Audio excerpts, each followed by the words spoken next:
उत्तर प्रदेश के पूर्व मुख्यमंत्री एवं समाजवादी पार्टी के राष्ट्रीय अध्यक्ष अखिलेश यादव 9 नवंबर को पन्ना विधानसभा के सपा प्रत्याशी लोधी महेंद्रपाल वर्मा के समर्थन में आम सभा को संबोधित करने अजयगढ़ पहुंचे, जहां उन्होंने छोटी फील्ड महाराजा अजय पाल स्टेडियम के खचाखच भरे प्रांगण में सभा को संबोधित करते हुए कहा कि हम जातिगत जनगणना करवाकर संख्या के आधार पर लोगों को हक और अधिकार देने के लिए प्रयासरत हैं, लेकिन भाजपा और कांग्रेस दोनों इसके खिलाफ हैं।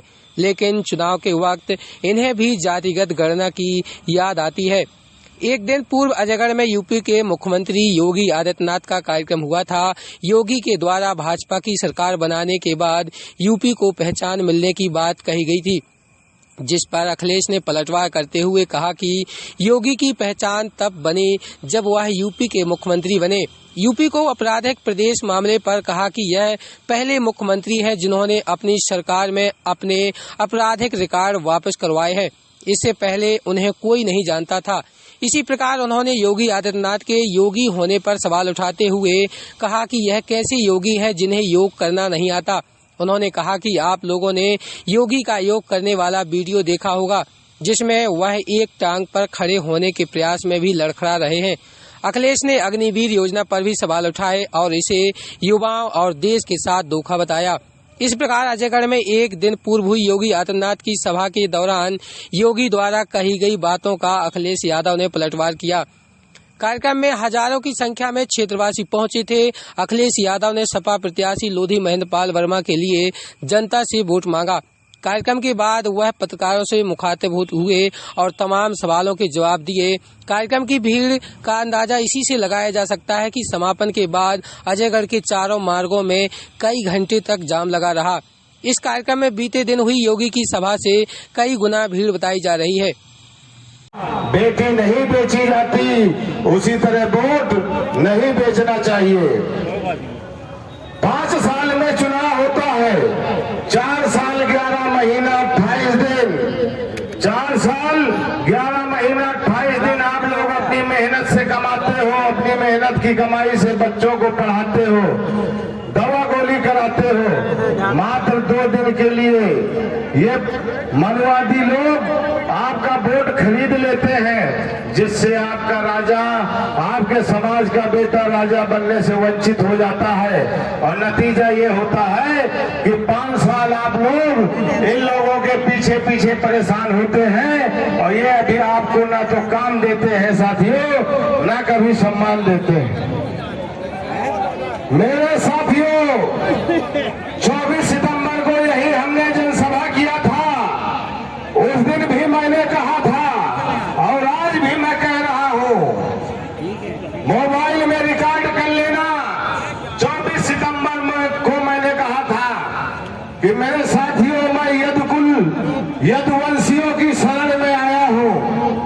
आज भी मैं कह रहा हूं कि मैं यहाँ यदुवंशियों की शरण में आया हूं और आपका धर्म है कि अगर कोई व्यक्ति आपकी शरण में आता है तो उसका मान रखना, सम्मान रखना, ये यहाँ के यदुवंशियों और या तो समाज की नैतिक जिम्मेदारी बनती है। 17 नवंबर को वोट पड़ेगा, 3 तारीख को गिनती होगी। और मेरे साथियों, यहाँ तुमसे बड़ा ताकतवर कोई नहीं है। पन्ना विधानसभा का एक एक मोहल्ला और एक एक गांव की मेरे पास लिस्ट है किसका कितना वोट है।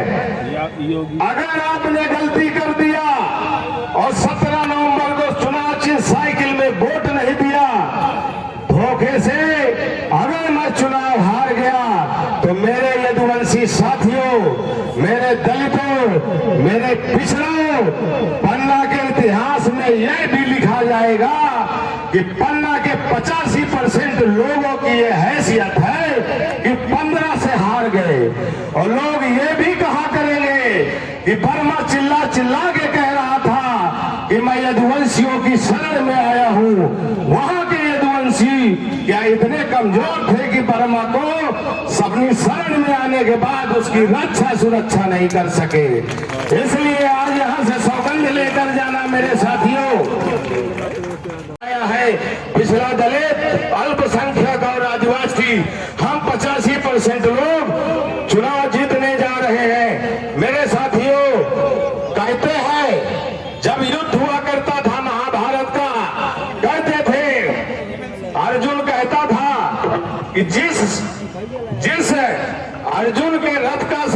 संचालन स्वयं भगवान श्री कृष्ण कर रहे हो। उस अर्जुन को युद्ध में हार का, मृत्यु का भय कैसा?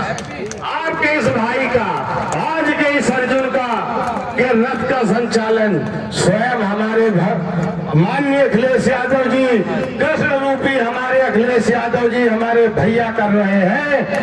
साथ दे देना साथियों, 17 नवंबर को पन्ना में इतिहास लिखा जाएगा। मेरे साथियों, कभी भी मनोबल मत गिराना, इनको मत डरना। देखते हैं तो मेरे साथियों, वो सिर्फ वही की बटन दबाते हैं जिसके बगल में मेरा चुनाव चिन्ह साइकिल होता है। ये कांग्रेसी बता रहे बहुत बड़ी लहर है, बहुत बड़ी लहर है। इनके धोखे में मत आना। 2013 में भी ये बताते थे कि बहुत बड़ी लहर है। हमने 2013 में इनकी जमानत जब्त करा दी थी। नेट से रिजल्ट उठा करके देख लो, इनकी पूरी लहर खत्म हो चुकी है पन्ना विधानसभा में।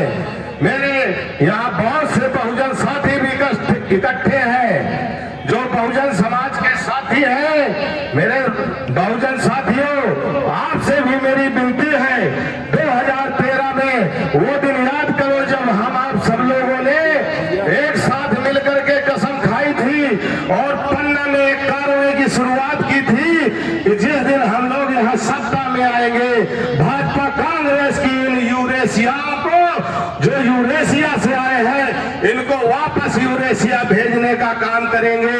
वो दिन याद करो जब एक रोटी बचा करती थी और हम लोग आपस में बांट करके आधी आधी खा लिया करते थे। ये वही बर्मा है, कल भी आपकी विचारधारा का था और मैं आज भी आपकी विचारधारा का हूँ।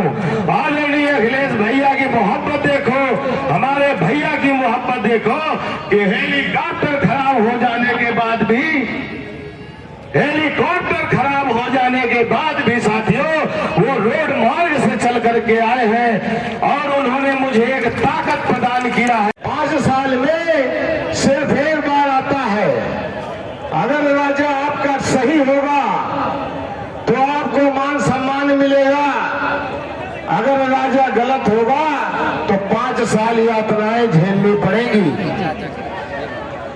पहले के इतिहास में राजा का बेटा राजा हुआ करता था, रानी के पेट से राजा पैदा होता था, लेकिन बाबा साहब डॉक्टर अम्बेडकर ने जो संविधान बनाया, अब राजा का बेटा राजा नहीं होता, रानी के पेट से राजा पैदा नहीं होता, ईवीएम मशीन से राजा पैदा होता है। तो मेरे साथियों, मेरा आपसे निवेदन है, आप ये कैमरे के पास, 17 तारीख को मतदान होने जा रहा है। ये जैसे कि आप लोग जानते हैं, पन्ना विधानसभा का यह क्षेत्र किस तरह से सामंतवादी और मनवादियों से जकड़ा हुआ है। सामंतवादियों की संख्या मात्र 4000 है और मनवादियों की संख्या यहाँ 11000 है। इस विधानसभा में 2,50,000 वोट है, जिसमें सबसे बड़ी संख्या 50,000 वोट यादव मतदाता की है, 30,000 मतदाता लोधी समाज का है, 22,000 आदिवासी है, 16 से 18,000 एससी मतदाता है। हम लोगों के इतनी अधिक संख्या में होने के बाद भी 15% के लोग यहाँ पर विधायक बन जाते हैं। 85 बड़ा होता है कि 15 बड़ा होता है? 85 बड़ा होता है। अगर 85 लोग एक साथ खड़े हो जाएं तो 15 भाग जाएंगे कि नहीं भाग जाएंगे? तो मेरे साथियों, मेरा यह निवेदन है कि इनसे डरना नहीं है, इनसे दबना नहीं है और पन्ना के इतिहास में 17 नवंबर को इतिहास लिखना है कि 85 ने 15 लोगों को हरा कर यहाँ से भगा दिया। में भाषण दे रहे थे कि जब से बीजेपी की सरकार आई है हम इतनी सड़क बना रहे हैं, इतनी सड़कें बन गई हैं, प्रतिदिन इतनी सड़क बन गई हैं लेकिन मैं उन्हें बीजेपी वालों को कहना चाहता हूं, समाजवादी सरकार थी तो 21 महीने में 323 किलोमीटर सड़क बना करके तैयार कर दी थी और उसी पर हवाई जहाज उतारने का काम समाजवादियों ने किया। केवल यही नहीं, देश की सबसे बेहतरीन पुलिस व्यवस्था में को देने का काम समाजवादियों ने किया। डायल 100 के नाम से योजना शुरू की। हम लोग जानते हैं समाजवादी लोग कि अगर गांव में झगड़ा हो जाए, पानी को लेकर के, मेड़ को लेकर के, किसी फसल के विवाद को लेकर के, एक खेत में दूसरे खेत में कोई जानवर चला जाए या नुकसान होने का पता लग जाए किसान को, झगड़ा हो जाता था गांव में। पुलिस कब आएगी पता नहीं, लेकिन समाजवादियों ने व्यवस्था ऐसी दी थी कि गरीब किसान अगर गांव में है, तकलीफ में, परेशानी में फोन मिलाता था तो 10 मिनट में और 15 मिनट में पुलिस पहुंच करके उसकी मदद करने का काम करते थी। ये समाजवादियों ने काम करके दिखाया। बताओ मध्य प्रदेश में पुलिस कब पहुंचती है आपके यहाँ? मध्य प्रदेश में पुलिस कब पहुंचती है आपके? अगर घटना हो जाए तो क्या 1 घंटा लेती है, क्या 2 घंटा लेती है? अरे सर, कभी बता रहे 5 घंटा। हमें पता है कुछ जगह तो अगर घटना सुबह हो जाए तो अगली सुबह पुलिस पहुंचती है। ये है व्यवस्था। बताओ मध्य प्रदेश में। आप पता कर लो उत्तर प्रदेश में देश की सबसे बेहतरीन व्यवस्था अगर किसी ने शुरू की थी तो समाजवादियों ने की थी। और इसी तरह हमारे पढ़ने वाले नौजवान जो आगे अपना भविष्य बनाना चाहते हैं, उनको लैपटॉप दे करके हम लोगों ने आगे पढ़ने का और उनके सपना पूरा करने के लिए समाजवादियों ने पैसे दिए थे। आपके परिचित लोग होंगे, बांदा में, चित्रकूट में, उत्तर प्रदेश के बगल, पता कर लो। समाजवादियों की सरकार थी तो पढ़ाई से लेकर के लैपटॉप देने का काम समाजवादी लोग कर रहे थे। हमारे यहाँ बहुत सारे लोग मौजूद होंगे, पुराने लोग जानते होंगे, अगर कोई जवान शहीद हो जाता था सीमा पर तो उसके केवल मेडल, कपड़े पहुंच जाते थे घर परिवार के पास। उन्हें अपने बेटे के, भाई का, पत्नी को, अपने पति के अंतिम दर्शन करने को नहीं मिलते थे। अगर किसी ने फैसला लिया था कि अगर हमारा जवान सीमा पर रक्षा करते हुए शहीद होगा तो पूरे सम्मान से वो शहीद अपने घर परिवार के बीच में जाएगा, उस सम्मान से के साथ उसके घर परिवार को मिलने का मौका दिया जाएगा। ये फैसला अगर किसी ने लिया था तो नेताजी ने लिया था। उसकी वजह से आज भी हमारे शहीदों को सम्मान मिल रहा है। और बीजेपी वाले क्या कर रहे हैं? मैं तो बीजेपी वालों का भाषण सुनता हूं। जब ये भाषण शुरू करते हैं तो सबसे पहले भारत माता की जय बोलते हैं। बताओ बोलते कि नहीं बोलते हैं? लेकिन इन्हीं भारत माता के जय बोलने वालों ने अग्निवीर जो व्यवस्था लागू की है, हमारे नौजवान, ये ऐसी नौकरी है, अगर आप सीमा पर सुरक्षा में रक्षा करते हुए शहीद हो गए तो आपको सम्मान नहीं मिलेगा। और सम्मान तो दूर, आपको उसके बाद कोई भी सरकारी मदद नहीं मिलने वाली। और वो भी नौकरी पूरे जीवन की नहीं है, केवल 4 साल की नौकरी है। सीमा पर चले जाओगे और बाद में अपने गांव में आकर के बेरोजगार बन करके बैठ जाओगे। बताओ ये व्यवस्था दी है इन्होंने। बताओ ये व्यवस्था दी है। ये कहते हैं कि सब नौजवानों को हमने नौकरी दे दी। जब मैंने ये पढ़ा और सुना कि नौजवानों की नौकरी दे दी है मध्य प्रदेश में, तो मैं आपसे जानना चाहता हूं, बताओ कितने नौजवानों को इन्होंने नौकरी दी है? कितने नौजवानों को रोजगार दे दिया? जो व्यवस्था कांग्रेस के जमाने से चलती आ रही थी, वही व्यवस्था भारतीय जनता पार्टी के लोग आगे बढ़ा रहे हैं। अगर कांग्रेस ने बेरोजगारी बढ़ाई तो उस बेरोजगारी को बढ़ाने का काम अगर और ज्यादा किया तो वो भारतीय जनता पार्टी ने किया। आज भी हमारे नौजवान बेरोजगार हैं, नौकरी नहीं पा रहे। बताओ किसान भाई गरीब बैठे हैं यहाँ पर, क्या किसानों की आय दोगुनी हो गई? ये नौजवान, ये बच्चा इसलिए नारा लगा रहा है क्योंकि इसको अपने भविष्य की चिंता है, अपने भविष्य को समझ रहा है कि बीजेपी और कांग्रेस में कोई भविष्य नहीं है। जो बताओ, नौजवान बच्चा का भाषण सुन रहा था, इस कोने से उस कोने तक न जाने कौन सी बातें कह रहे हैं। मुझे वो दिन याद है जब उत्तर प्रदेश में आप लोगों ने भी टीवी और अखबारों में पढ़ा होगा, देखा होगा सोशल मीडिया पर कि प्रधानमंत्री एयरफोर्स के हवाई जहाज में बैठ करके सड़क पर उतरने का काम किया था।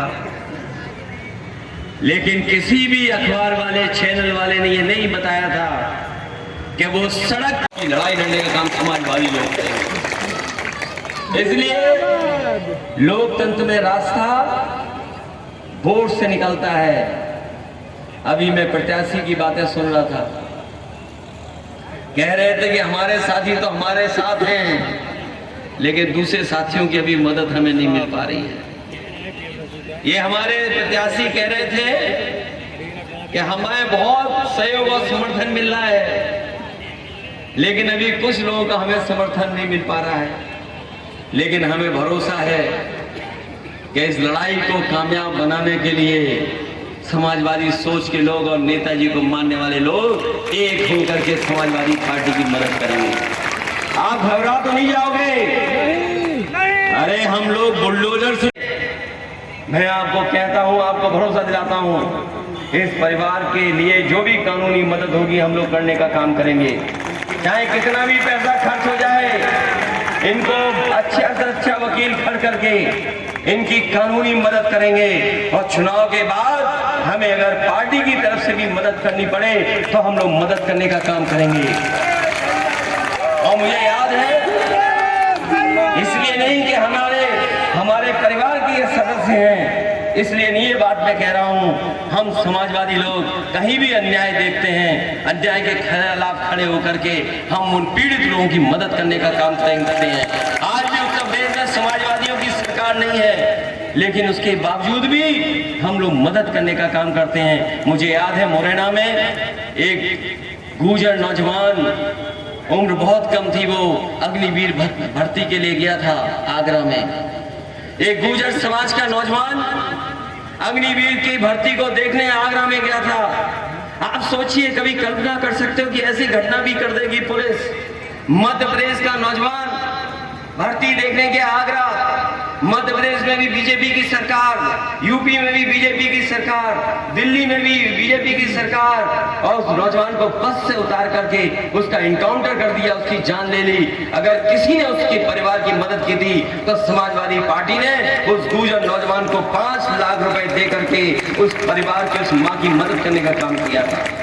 वो यूपी का नहीं था, हमारे बीच का नहीं था, लेकिन क्योंकि उसके साथ अन्याय हुआ था, वो भर्ती के लिए, नौकरी के लिए गया था, उत्तर प्रदेश की पुलिस ने उसकी जान ले ली थी। सोचिए, बीजेपी की सरकार दोनों जगह है, दोनों बीजेपी की सरकार ने मदद नहीं की। अगर मदद करने के लिए किसी ने हाथ आगे बढ़ाए थे तो समाजवादी लोगों ने, वो परिवार मुझसे मिला था, हम लोगों ने उस परिवार की 5 लाख से मदद करने का काम किया।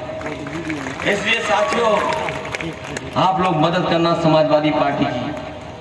समाजवादी पार्टी गरीबों के दुख दर्द को समझने वाली पार्टी है। बाबा साहब भीमराव अम्बेडकर जी के सपनों को पूरा करने के लिए समाजवादी पार्टी काम कर रही है। डॉक्टर लोहिया को हम लोग उनके सिद्धांतों को जगाने के लिए काम कर रहे हैं। इसलिए मदद करना, तभी मैंने कहा है कि देश की जो ज्यादातर आबादी है वो हमारी पीडीए आबादी है। पीडीए ही हराएगा एनडीए को। और जब से हम पीडीए की बात करने लगे हैं, बहुत से लोगों को पेट में दर्द होने लगा है। जानते हो, पीडीए ही हराएगा एनडीए को। ये जो पीडीए का फार्मूला ऐसा है कि इसके सामने कोई नहीं टिक सकता, और इसलिए नहीं टिक सकता क्योंकि आबादी में ये लोग ज्यादा हैं। अभी जो कांग्रेस बीजेपी के लोग कह रहे हैं कि हम जाति जनगणना कराएंगे, कांग्रेस वाले बताएं हमें, अंग्रेजों के जमाने में भी जाति जनगणना होती थी। 1931 तक जाति जनगणना हुई है। आजादी के बाद सरकार उनकी बनी।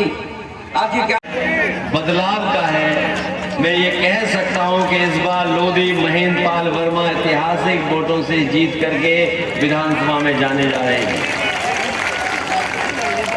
वैसे तो बहुत सारे साथी ये कहते हैं कि समाजवादी क्यों चुनाव लड़ रहे हैं। समाजवादियों का मध्य प्रदेश में चुनाव लड़ने का ये फैसला क्यों हुआ, हमारे साथी जानते होंगे, जिन्होंने अखबार पढ़े होंगे, वो पत्रकार साथी। समाजवादी पार्टी कांग्रेस के साथ मिलकर के चुनाव लड़ना चाहती थी, लेकिन किन्हीं परिस्थितियों के कारण कांग्रेस पार्टी ने हमें दूर कर दिया। जब उन्होंने दूर कर दिया तो हमारे सामने यही रास्ता था कि हम लोग चुनाव न लड़े, भूल जाए लाल टोपी, भूल जाए साइकिल और उत्तर प्रदेश में ही सीमित रह जाएं। लेकिन हमें याद आया समाजवादियों के पुराने नारे और नेताजी का संकल्प कि नेताजी और समाजवादी लोग चाहते थे उत्तर प्रदेश के बाद समाजवादी पार्टी दूसरे प्रदेशों में भी पहुंचे। इसलिए मैंने संकल्प लिया और फैसला लिया कि अगर कांग्रेस पार्टी हमें साथ नहीं देगी तब भी हम अकेले यहां पर चुनाव लड़ने जाएंगे। वैसे तो बीजेपी ने सब हेलीकॉप्टर बुक कर लिए हैं। ये बीजेपी वाले कमाल के हैं, इन पे इतना पैसा है कि सब बुक कर लिया इन्होंने। जितने देश के हवाई जहाज, हेलीकॉप्टर हैं, सबसे ज्यादा बीजेपी के पास हैं। मैं अपने अजय गौड़ पन्ना के लोगों को कहना चाहता हूं, अगर हेलीकॉप्टर खराब हुआ है, हमारा रथ भी खराब हो जाता, हमें अगर साइकिल से भी जाना पड़ता तो मैं साइकिल से आपके बीच में आता। और समाजवादी लोग संघर्ष और साइकिल में कभी नहीं घबराते। यहाँ बहुत सारे नेता, ऐसे लोग नेता हमारे मंच में बैठे हैं जिन्होंने 100-100 किलोमीटर साइकिल चला करके समाजवादी पार्टी को बुलंद किया है। यही मंच में बैठे हमारे विधायक प्रधान जी कहाँ हैं? ये मामूली जिला पंचायत सदस्य थे, ये नंगे जब ये विधायक नहीं थे तो नंगे पैर रहते थे। इन्होंने संकल्प लिया कि हम जूते और चप्पल तभी पहनेंगे जब जीत जाएंगे। जिस संकल्प इन्होंने लिया था उसको किसी ने पूरा किया है, तो समाजवादी लोगों ने इन्हें विधायक बना करके विधानसभा में पहुंचा दिया।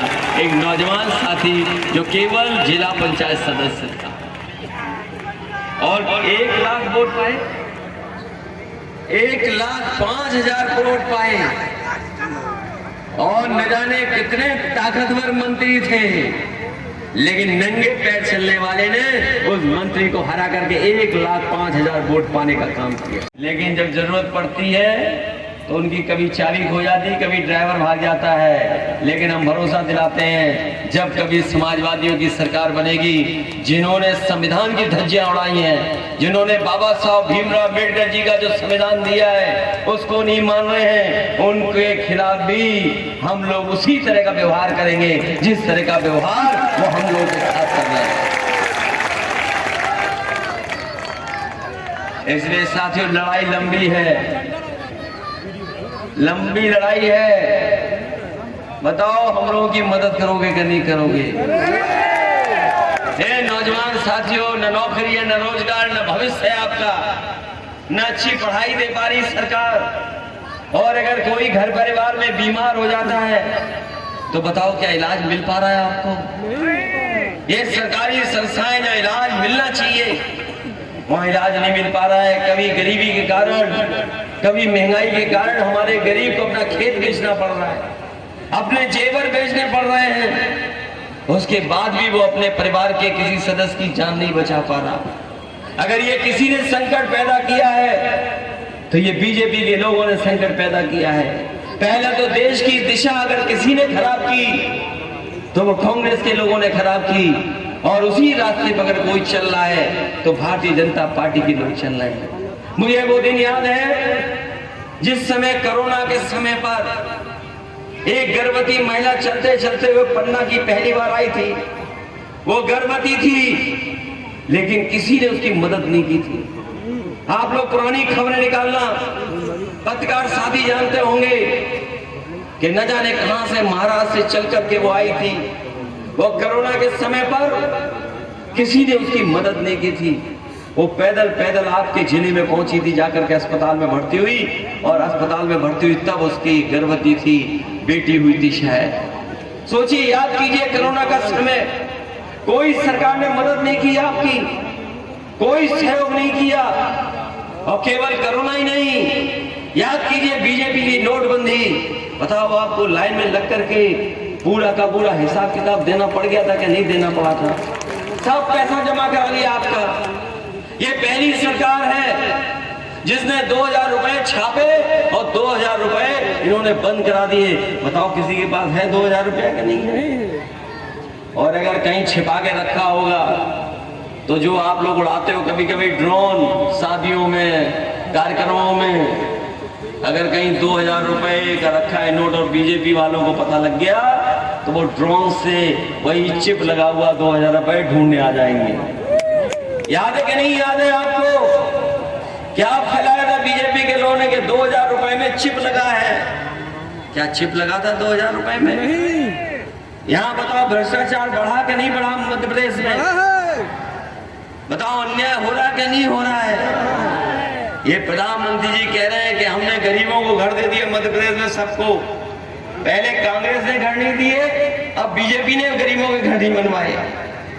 बताओ, आज भी खपरेल के घरों में, पुराने घरों में रह रहे हैं आप लोग। अभी जितने घर हो जाने चाहिए थे नहीं दे पा रहे हैं। कह रहे लाडली योजना, बताओ कितनी महिलाओं को, हमारी माताओं बहनों को लाडली योजना दे रहे हैं। कोई गांव ऐसा नहीं है जहां पर 40%, 50% अभी महिलाएं बेचारी इंतजार कर रही हैं कि कब उन्हें लाडली योजना से लाभ पहुंचेगा।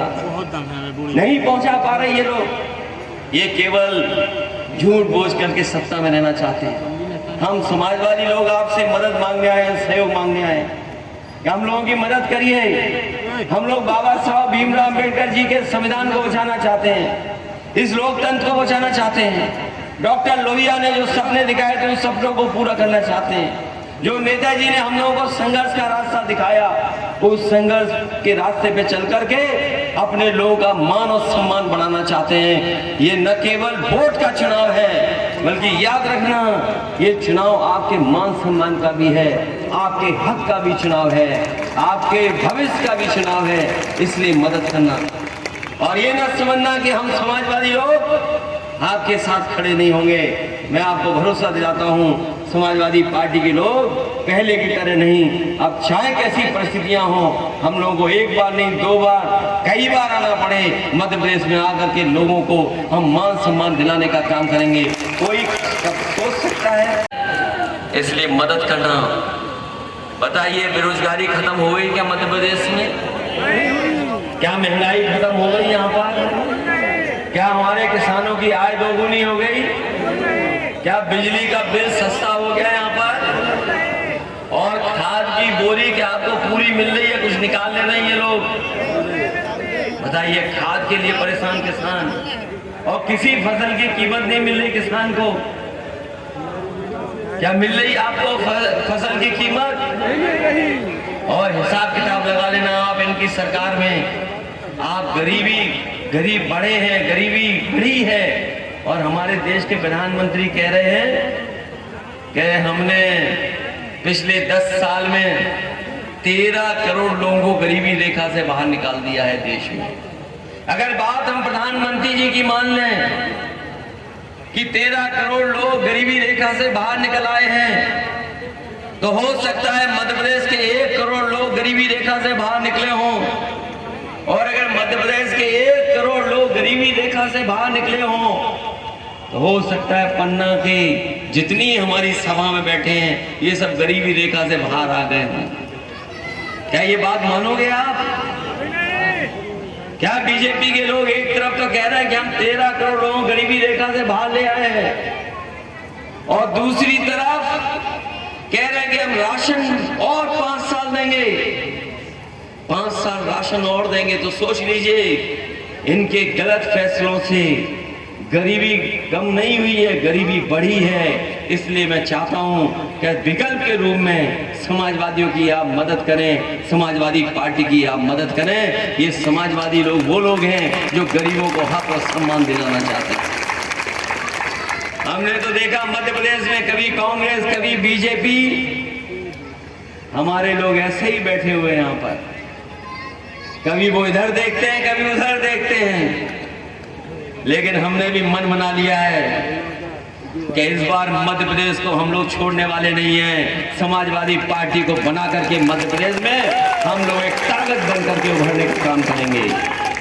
एक कांग्रेस पार्टी के लोग कह सकते हैं कि एक विधायक था, याद कीजिए, हमारे पत्रकार साथी जानते होंगे, समाजवादी पार्टी का एक विधायक था। यही कांग्रेस वाले घूम रहे थे कि हमें कब समर्थन देंगे।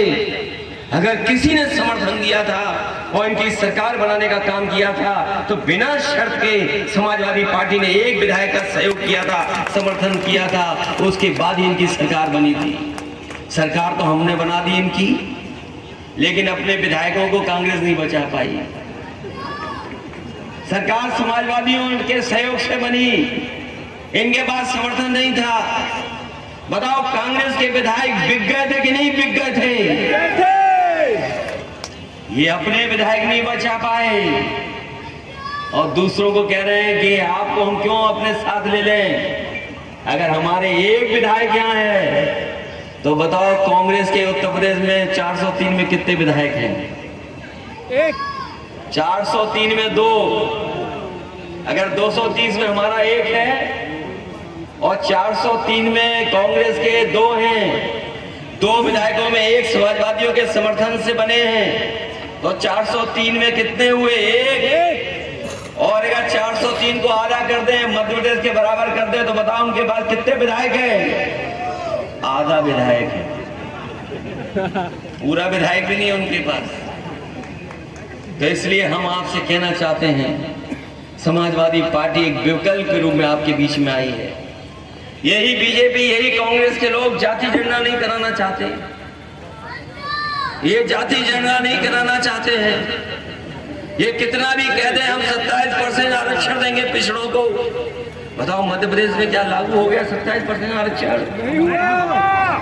बताओ हमें नौजवान साथियों, भरोसा है और हमें समाजवादियों के सिद्धांत और कार्यक्रमों पर भरोसा है। समाजवादी पार्टी का मानना है कि जाति जनगणना हो, 27% आरक्षण मिले, तभी सामाजिक न्याय का नारा पूरा होगा। जो फैसले स्वास्थ्य क्षेत्र में या शिक्षा क्षेत्र में समाजवादियों ने उत्तर प्रदेश में लिए थे, 20 साल के लगभग सरकार होने के बाद भी यहाँ बड़ी संख्या में आबादी अशिक्षित हो, बेरोजगार हो। दिल्ली की सरकार कहती हो कि हम डबल इंजन की सरकार है। मुझे याद है प्रधानमंत्री जी का भाषण जो बोल रहे थे, कह रहे थे कि मध्य प्रदेश की प्रोग्रेस की वजह से देश की भी प्रोग्रेस हुई है। तो जो ये सपना दिखा रहे हैं कि 13 करोड़ आबादी अब गरीबी रेखा से बाहर हो गई है, तो मध्य प्रदेश के 1 करोड़ लोग तो कम से कम गरीबी रेखा से बाहर आए होंगे, क्योंकि डबल इंजन की सरकार है। तो पन्ना जिले में भी तो कुछ लोग गरीबी रेखा से बाहर आए होंगे। क्या ये सच बताया जा रहा है? और जिस होटल में प्रधानमंत्री जी ये बड़ी बड़ी बातें गरीबों के लिए कह रहे थे, उस होटल में तड़का दाल 950 रुपये की मिलती है, काली दाल 1000 रुपये की एक प्लेट मिलती है, और अगर गेहूं की रोटी दाल के साथ खाओगे तो कम से कम आपकी जेब से 400 रुपये निकाले जाएंगे, तब रोटी मिलेगी आपको। आपके प्रत्याशी समाजवादी पार्टी पहले से ज्यादा सीटें जीतने जा रही है।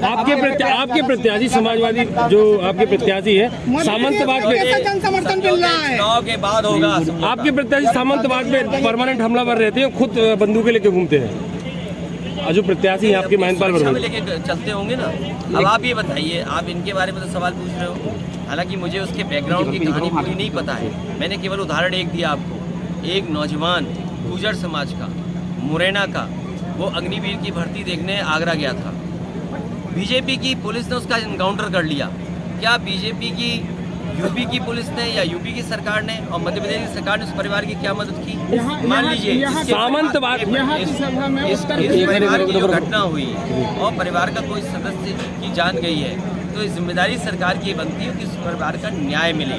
उस परिवार के साथ सरकार खड़ी दिखाई दे, जो पीड़ित हो उसके साथ सरकार खड़ी। सामंतवाद और मनुवाद का विरोध, सामंतवाद और मनुवाद का केवल विरोध, मतलब देखिए ये इस बार सामंतवाद तो ये विरोध तो होना ही चाहिए। देखिए सामंतवाद होगा और मनुवाद है, उससे लोगों को सम्मान नहीं मिलेगा। अगर इस तरह के लोग रहेंगे कहीं भी, सामंती प्रवृत्ति के लोग हों, मनुवादी प्रवृत्ति के लोग हों, उससे समाज नहीं चलेगा। मान लीजिए उत्तर प्रदेश के हमारे योगी मुख्यमंत्री जी हैं, क्या कह रहे थे कि उत्तर प्रदेश में पहले पहचान नहीं थी, जब से वो सरकार में आए हैं उन्होंने पहचान दी है। सच्चाई ये है कि जब से उत्तर प्रदेश में मुख्यमंत्री बने तब उनकी पहचान हुई है। सोचिए आप, एक मुख्यमंत्री ये कह रहे हो कि उत्तर प्रदेश की कोई पहचान नहीं थी, और सच्चाई ये है कि जब वो उत्तर प्रदेश के मुख्यमंत्री बने तब हमारे पत्रकार साथी भी जाने होंगे कि योगी कौन है, और उनका योग तो आपने देखा होगा वीडियो में, एक टांग पे खड़े होकर के ऐसे डगमगा रहे थे। चाहे योग ऐसे किया था। मध्य प्रदेश में आपकी दो के तैनात अजय गढ़ाए थे और इन्होंने आपके ऊपर कांग्रेस पर जमकर कटा दिया। अरे उससे केवल इतना पूछ लेते ना, का आरोप लगा था अखिलेश यादव टोपी छोड़ योगी आदित्यनाथ जी। नहीं ऐसे मत बोल, चश्मा लगाए पत्रकार और नहीं सर, आप पर आरोप भी कई बार लगे हैं। नहीं मैं पत्रकार, मैं कुछ बोलूं